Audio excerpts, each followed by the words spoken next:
Hello everyone, this is Joy. Welcome back to CUMIC Weekly, where we bring you the latest Chinese steel prices and market trends every single week. If you're new here, simply hit the subscribe and like buttons right here. Don't miss out on any future updates.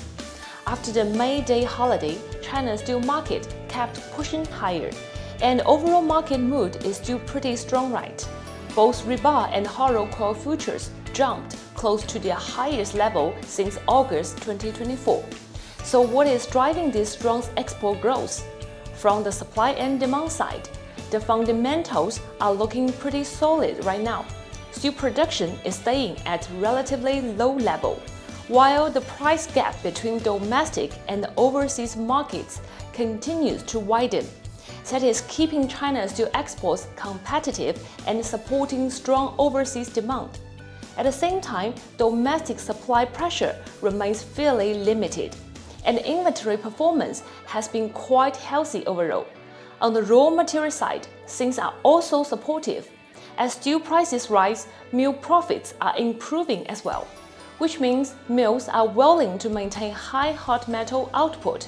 As a result, demand for iron ore and coke remains firm, providing continued support for raw material prices.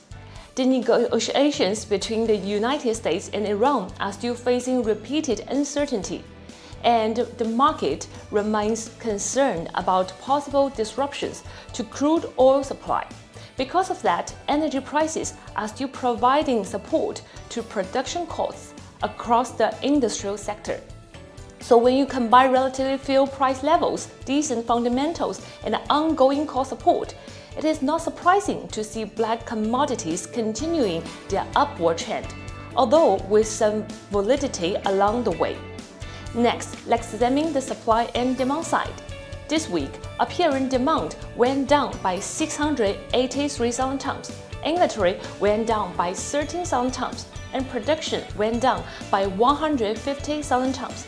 At first glance, the demand drop may look significant, but this was mainly due to the May Day holiday, so apparent demand weakened and inventory destocking also slowed sharply. But notably, market fundamentals are still improving, with supply and demand balance looking good. Looking ahead, the short-term outlook for China's steel market remains relatively optimistic. There is support coming from exports and China's manufacturing sector. Demand for flat steel products, particularly hot-rolled coil, remains relatively strong. At the same time, raw material prices are still well supported because hot metal production remains at high levels, which keeps production costs elevated. So overall, China's steel prices are expected to remain on the stronger side. Next week, going forward, let's keep an eye on whether rising steel production could eventually create more supply pressure, and the progress of US-Iran negotiations with impact on global energy prices and production costs. Well, what's your take on the Chinese steel market? If you enjoyed this video, don't forget to subscribe to our channel and give us a thumbs up. Just hit the subscribe and like buttons right here. See you next week. Bye bye!